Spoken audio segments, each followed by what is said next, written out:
día que el abuelo desapareció, papá tomó el control, me llamó parásito y me echó. 5 años después regresó, y lo que dijo hizo temblar a toda la familia. Ya no sé ni por dónde empezar. Todo esto es un caos, una pesadilla de la que no puedo despertar. El aroma a jazmín del patio, que antes me llenaba de una calma nostálgica, ahora me revuelve el estómago, un recordatorio constante de lo que perdí. El crujir de la madera del suelo de la casa, antes familiar y reconfortante, ahora suena como un lamento fantasmal. Incluso el tic-tac del reloj antiguo en el salón, un sonido que marcó el ritmo de mi infancia, ahora parece un martilleo implacable contra mi cordura. Supongo que debería contarles desde el principio, para que entiendan cómo llegué a este punto.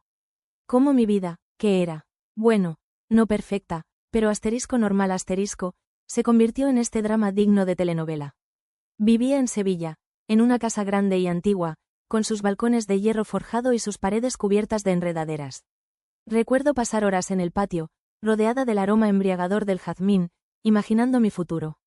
La casa era de mi abuelo, un hombre peculiar, por decirlo suavemente. Su piel, curtida por el sol andaluz, contrastaba con la palidez de sus manos, siempre impecablemente cuidadas. Era un hombre de negocios, de esos que siempre están pensando en el siguiente movimiento, calculadores, reservados. Sus ojos, pequeños y penetrantes, parecían analizar cada detalle, cada gesto, cada palabra. Nunca hablaba mucho, pero cuando lo hacía, su voz grave y resonante llenaba la habitación, y todos escuchaban. Era el patriarca, el que mandaba, el dueño no solo de la casa, sino de varios pisos y negocios por la ciudad. Una figura imponente, la verdad.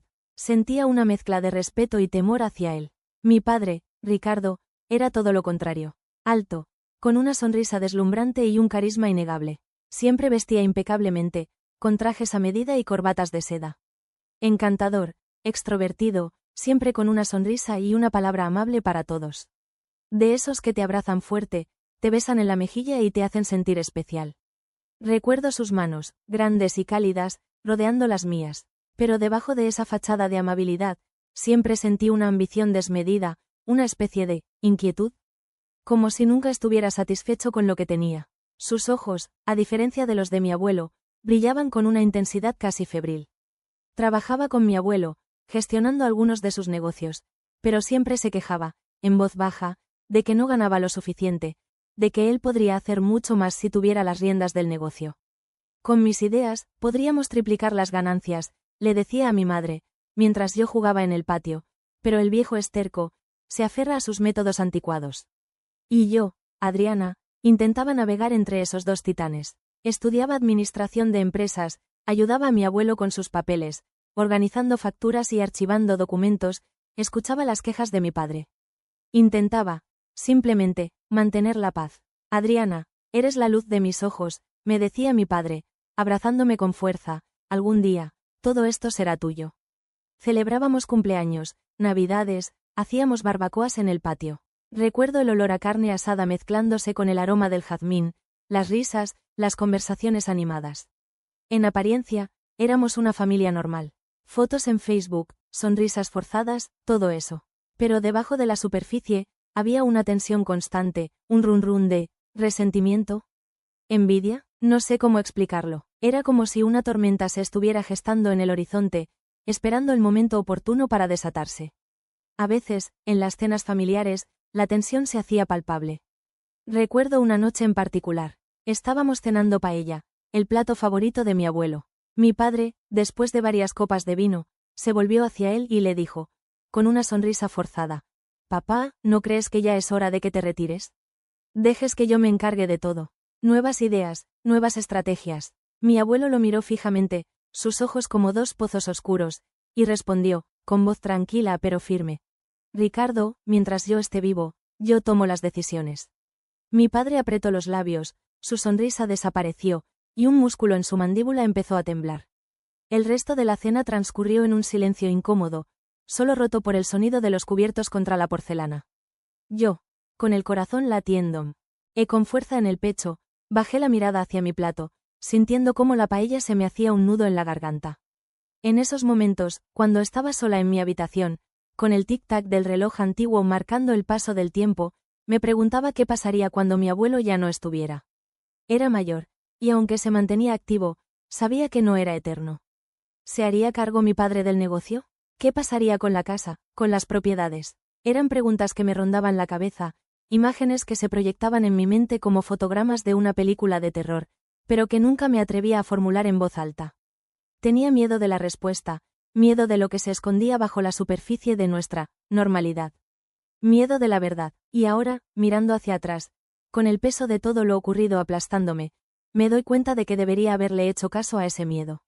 Debería haber escarbado un poco más, haber prestado más atención a las señales. Porque la verdad, como siempre, era mucho más oscura y retorcida de lo que jamás hubiera podido imaginar. Mucho más. La tensión en casa era un ente vivo, una criatura invisible que se arrastraba por los pasillos, se enroscaba en las lámparas y se ocultaba bajo las alfombras. Podía sentirla en la rigidez de la sonrisa de mi padre, en el silencio tenso de las cenas, en la mirada cansada de mi abuelo. Era como un cable de alta tensión, siempre vibrando, amenazando con soltar una descarga que nos dejaría a todos chamuscados. Mi padre, con su porte elegante y su labia seductora, se paseaba por la casa como un león enjaulado, su frustración palpable en cada gesto.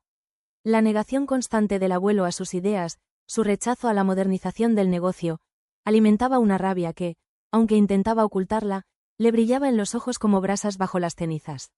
A veces, en la intimidad, me cogía de los hombros, su agarre firme pero no doloroso, y me susurraba: «Paciencia, Adriana, paciencia.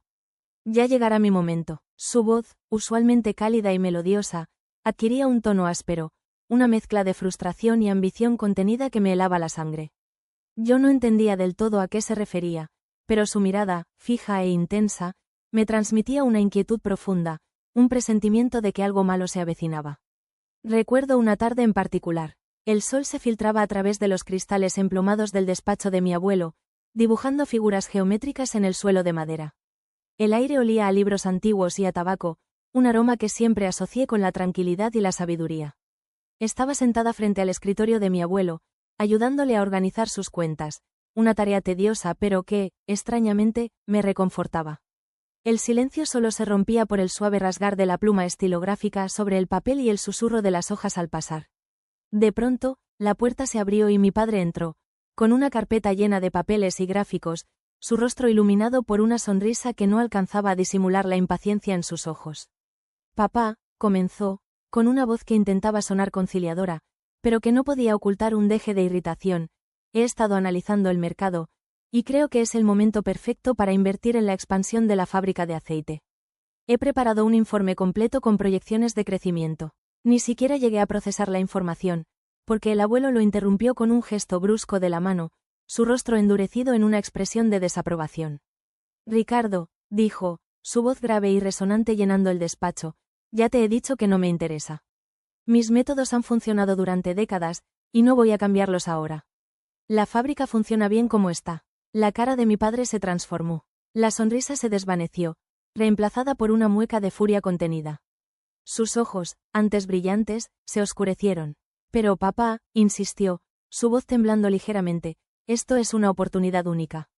Podríamos modernizar la maquinaria, ampliar la producción, multiplicar las ganancias. Es el futuro, papá, tienes que verlo». Sus manos se crisparon alrededor de la carpeta, sus nudillos blanquecinos. «No», repitió mi abuelo, con una firmeza implacable, su mirada fija en la de mi padre, «no me interesa. Y no quiero volver a hablar de este tema». El silencio que siguió fue denso, cargado de una electricidad palpable. Mi padre apretó la mandíbula, sus ojos ardían de rabia. Durante un instante, creí ver un destello de odio en sus pupilas. Se dio la vuelta bruscamente, salió del despacho y azotó la puerta con tanta fuerza que los cuadros de la pared vibraron y una pequeña figura de porcelana, un recuerdo de un viaje a China, se cayó de una estantería y se hizo añicos en el suelo. El sonido agudo del impacto resonó en el silencio del despacho, como un presagio de la tormenta que se avecinaba. El abuelo suspiró, se frotó la frente con la mano, y me miró con una tristeza que nunca antes había visto en sus ojos. «Tu padre», murmuró, negando con la cabeza, su voz teñida de una mezcla de cansancio y resignación, «tu padre nunca entenderá. Solo piensa en el dinero, en el poder, no ve más allá». Recogí los fragmentos de porcelana del suelo, sintiendo cómo se me clavaban en la piel, pequeños pinchazos de dolor que reflejaban la angustia que sentía en mi corazón. Esa escena se repitió una y otra vez, con diferentes matices, diferentes argumentos, pero siempre con el mismo resultado. La frustración creciente de mi padre, la terquedad inamovible de mi abuelo, y yo, en medio, sintiendo cómo la tensión se acumulaba en el ambiente como una tormenta a punto de estallar. A veces, intentaba mediar, intentar que se entendieran, pero era como intentar razonar con dos muros de piedra. Adriana, no te metas, me decía mi padre, con una sonrisa que no llegaba a sus ojos, su voz tensa, esto es entre tu abuelo y yo. Y el abuelo, con su mirada penetrante, me hacía entender, sin palabras, que no debía interferir, que era una batalla que ellos debían librar solos. Así que me limitaba a observar, a callar, a sentir cómo la cuerda se tensaba cada vez más, esperando el momento inevitable en que se rompiera. Un momento que, como todos los momentos cruciales de mi vida, llegó de la forma más inesperada y brutal posible, dejándome a la deriva en un mar de incertidumbre y dolor. La noticia llegó como un puñetazo en el estómago. Una llamada telefónica a las 6 de la mañana, la voz entrecortada de mi tía abuela al otro lado de la línea. Adriana, cariño. Tu abuelo ha desaparecido. El mundo se detuvo. El tic-tac del reloj, el aroma a jazmín, el frío del suelo de baldosas bajo mis pies descalzos. Todo dejó de existir. Solo existía ese vacío, esa sensación de caída libre al abismo. Mi abuelo, el pilar de la familia, la roca inamovible, ¿desaparecido? No tenía sentido. Los días siguientes fueron un borrón de caras desencajadas, llamadas frenéticas, preguntas sin respuesta. La policía, con sus caras impasibles y sus preguntas incisivas, registró la casa de arriba abajo, revisando cada rincón, cada armario, cada cajón. El patio, antes mi refugio, ahora estaba lleno de huellas de zapatos, de cinta policial, de la mirada curiosa de los vecinos. Mi tía abuela, con sus ojos rojos e hinchados, no paraba de llorar, murmurando oraciones entre sollozos. Mi madre, pálida y temblorosa, se aferraba a mí como si yo fuera su único salvavidas en medio de la tormenta. Y mi padre era un enigma. Se movía por la casa con una eficiencia fría y calculadora, dando órdenes, haciendo llamadas, coordinando la búsqueda. En su rostro, no veía la desesperación que sentía yo, ni la tristeza de mi madre, ni la angustia de mi tía abuela. Veía, ¿determinación? ¿Alivio? No lo sé, era una mirada que no podía descifrar, una mirada que me hacía sentir un escalofrío en la espalda. El caos reinaba en la casa, pero él parecía estar en calma, como si todo estuviera bajo su control. Y quizás lo estaba, porque mientras todos estábamos distraídos, preocupados, vulnerables, él se movía en las sombras, tejiendo su tela de araña. Lo supe después, claro, cuando ya era demasiado tarde. 3 días después de la desaparición de mi abuelo, mi padre me llamó a su despacho. Recuerdo que dudé antes de entrar. La puerta, de madera oscura y maciza, parecía una barrera infranqueable, una entrada a un territorio desconocido y peligroso. Respiré hondo, apreté los puños, y giré el pomo. La habitación estaba en penumbra, las cortinas cerradas, el aire denso y cargado de humo de tabaco. Mi padre estaba sentado detrás de su escritorio, con las manos entrelazadas sobre la superficie de madera pulida. Su rostro, iluminado por la tenue luz de una lámpara, parecía más duro, más anguloso que de costumbre. Sus ojos, fijos en los míos, brillaban con una intensidad que me geló la sangre. Siéntate, Adriana, dijo, su voz fría y cortante, sin rastro de la calidez habitual. Me senté en la silla frente a él, sintiendo cómo la madera se clavaba en mi espalda. El silencio se prolongó durante unos segundos, un silencio denso e incómodo que me oprimía el pecho. Tu abuelo, comenzó, haciendo una pausa, como si las palabras le costaran salir, tu abuelo no va a volver. Me quedé mirándolo fijamente, sin comprender. ¿Qué quería decir? Habían encontrado. No me atreví a terminar la frase. No seas ingenua, Adriana, continuó, su voz cargada de un desprecio que me hizo estremecer. El viejo se largó. Nos abandonó, a todos. Pero... ¿por qué? Pregunté, con la voz entrecortada, sintiendo cómo las lágrimas amenazaban con desbordarse. Mi padre soltó una risa seca y amarga. ¿Por qué? Porque era un viejo egoísta, eso es todo. Se cansó de nosotros, de sus responsabilidades, y decidió desaparecer. Así de simple, negué con la cabeza, sin poder creer lo que estaba escuchando. No, no es posible. Mi abuelo no haría eso. Él, basta, Adriana, me interrumpió, su voz elevándose en un tono que nunca antes le había escuchado. Deja de defenderlo. El viejo se fue, y ahora yo estoy a cargo. Yo soy el responsable de esta familia. Y tú eres una carga. Las palabras me golpearon como una bofetada. Sentí como la sangre se me helaba en las venas, como el aire se me escapaba de los pulmones. ¿Una carga? Repetí, con la voz apenas audible. Sí, una carga, repitió él, con una crueldad que me desgarró el alma, una parásito que vive a costa de los demás. Siempre has sido una inútil, una niña mimada que no sabe hacer nada por sí misma. Las lágrimas, que hasta entonces había contenido con todas mis fuerzas, empezaron a rodar por mis mejillas. ¿Cómo puedes decir eso? Balbuceé, sintiendo como el dolor me atenazaba la garganta. Porque es la verdad, respondió él, con una frialdad implacable, y ahora, que el viejo ya no está, las cosas van a cambiar. Esta casa es mía, y tú no tienes derecho a nada.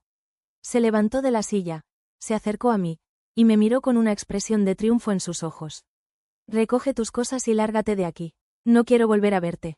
Me quedé mirándolo, petrificada, sin poder articular palabra. El mundo a mi alrededor se desvanecía, se disipaba como humo. Solo existía su mirada, fría y despiadada, y sus palabras, afiladas como cuchillos, clavadas en mi corazón. Me levanté de la silla, las piernas temblorosas, y salí del despacho como un autómata, sintiendo cómo el peso de su crueldad me aplastaba, me hundía en un pozo de desesperación del que no sabía cómo salir. Mi propio padre, el hombre que se suponía que debía protegerme, me había echado a la calle, me había abandonado a mi suerte en el momento más vulnerable de mi vida. Y en ese instante, mientras recogía mis pocas pertenencias en una maleta, con el corazón roto en 1000 pedazos, juré que no se saldría con la suya. Juré que volvería, que recuperaría lo que me pertenecía, y que le haría pagar por lo que me había hecho. Salí de esa casa, de asterisco mi asterisco casa, con una maleta que pesaba menos que el vacío que sentía en el pecho.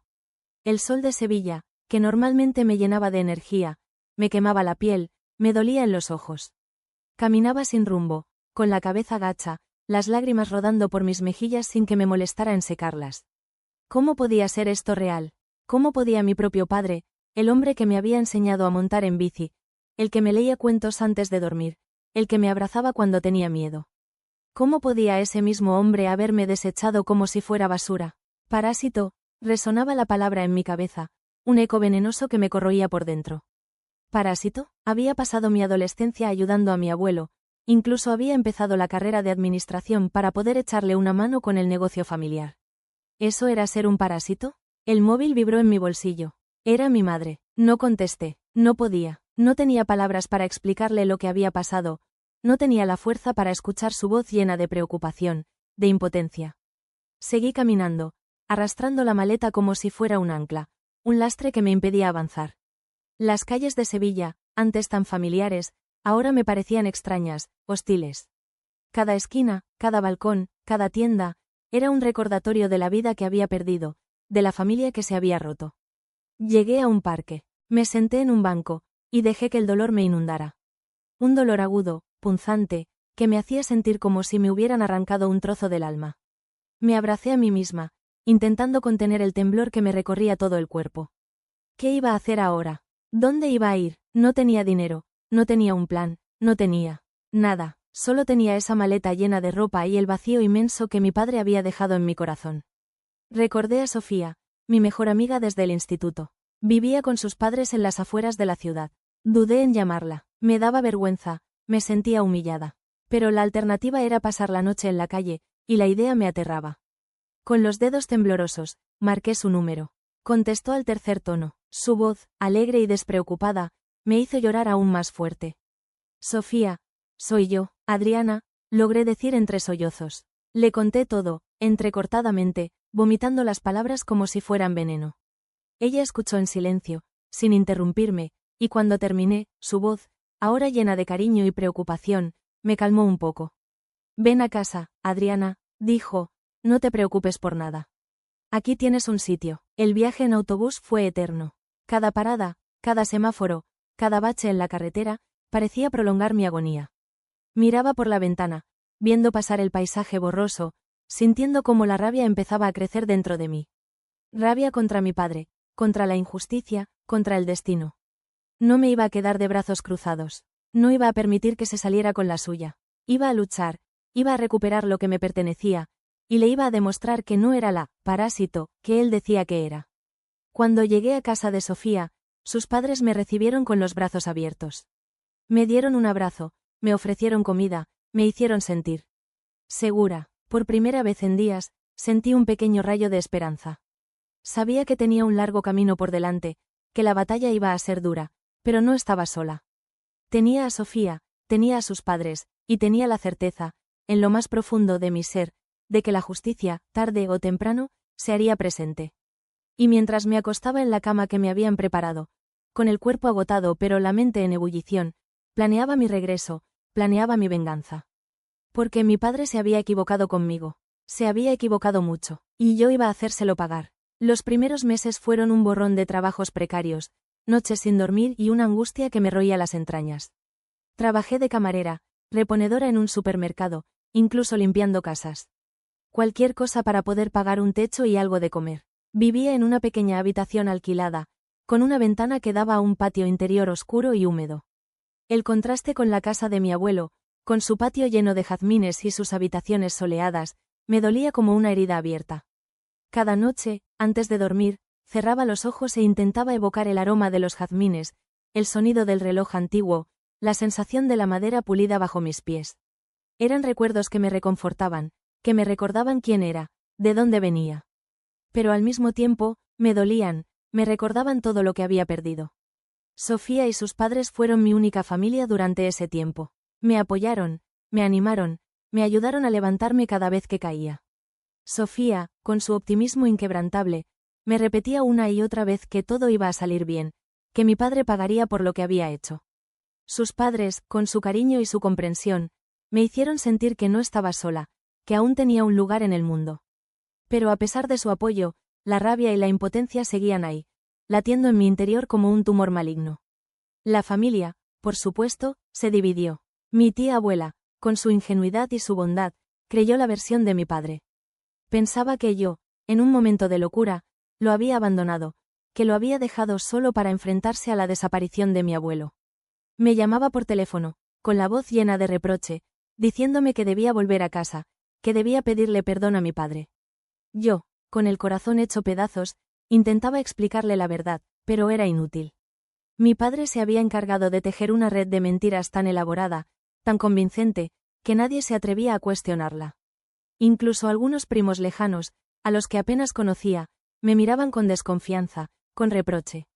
Me habían convertido en la oveja negra de la familia, en la villana de la historia. Y mientras yo luchaba por sobrevivir, mi padre se dedicaba a desmantelar el imperio de mi abuelo. Vendía las propiedades, los negocios, todo lo que mi abuelo había construido con tanto esfuerzo a lo largo de su vida. Se enriquecía a costa de la herencia familiar, sin ningún remordimiento, sin ninguna consideración por los demás. Me enteraba de todo a través de Sofía, que seguía en contacto con algunos familiares. Cada noticia, cada venta, era un nuevo puñal en mi corazón. Veía cómo mi pasado, mi historia, se desvanecía entre sus manos, como si nunca hubiera existido. Y la rabia, que hasta entonces había sido una brasa ardiente, se convertía en un fuego voraz, amenazando con consumirlo todo a su paso. Recuerdo una tarde en particular. Estaba trabajando en el supermercado, reponiendo latas de conservas en los estantes, cuando vi la noticia en un periódico local. Ricardo Sánchez, empresario sevillano, adquiere un nuevo edificio en el centro de la ciudad. La foto de mi padre, sonriente y triunfante, me provocó náuseas. Sentí un nudo en la garganta, un temblor en las manos. Tuve que apoyarme en un estante para no caerme. Mis compañeros de trabajo me preguntaron si me encontraba bien. Les dije que tenía un poco de mareo, que necesitaba un poco de aire fresco. Salí a la calle, me senté en un banco, y dejé que las lágrimas fluyeran libremente. En ese momento, rodeada del ruido de la ciudad, del bullicio de la gente, me sentí más sola que nunca. Mi padre, el hombre que me había dado la vida, me la estaba arrebatando poco a poco, trozo a trozo. Y yo, sin recursos, sin apoyo, sin esperanza, no podía hacer nada para detenerlo. Solo podía esperar, agazapada en las sombras, el momento oportuno para contraatacar. Un momento que, como una promesa susurrada al viento, llegaría 5 años después, cambiando mi vida para siempre. 5 años, 5 malditos años, 365 días multiplicados por 5. ¿Sabéis la cantidad de segundos que son? Demasiados, demasiados segundos pensando en él, en mi abuelo, en la casa, en el jazmín, en todo lo que perdí. 5 años trabajando como una mula, reconstruyendo mi vida pedazo a pedazo, con el sabor amargo de la injusticia siempre presente en mi boca. 5 años soñando con el día en que todo esto acabara, con el día en que la verdad saliera a la luz. Y entonces, cuando ya casi había perdido la esperanza, cuando la rabia se había transformado en una especie de resignación fría y distante, sonó el teléfono. Un número desconocido. Dudé en contestar. Ya me habían hecho suficientes bromas pesadas, suficientes llamadas obscenas. La gente es cruel, sobre todo cuando cree que puede salirse con la suya. Pero algo, una especie de presentimiento, me impulsó a descolgar. Sí, dije, con la voz ronca por el sueño. Un silencio cargado de estática, de interferencias, que me puso los pelos de punta. Y entonces, una voz que reconocería en cualquier lugar, a pesar del tiempo, a pesar de la distancia. Una voz grave, resonante, que me transportó de vuelta a la casa de mi abuelo, al despacho lleno de libros antiguos y al aroma a tabaco. Adriana, dijo la voz, soy yo. Mi corazón dio un vuelco. Las manos me empezaron a temblar. Sentí un nudo en la garganta, una opresión en el pecho que me impedía respirar. Abuelo, susurré, con la voz entrecortada por la emoción. Otro silencio, un silencio que pareció durar una eternidad.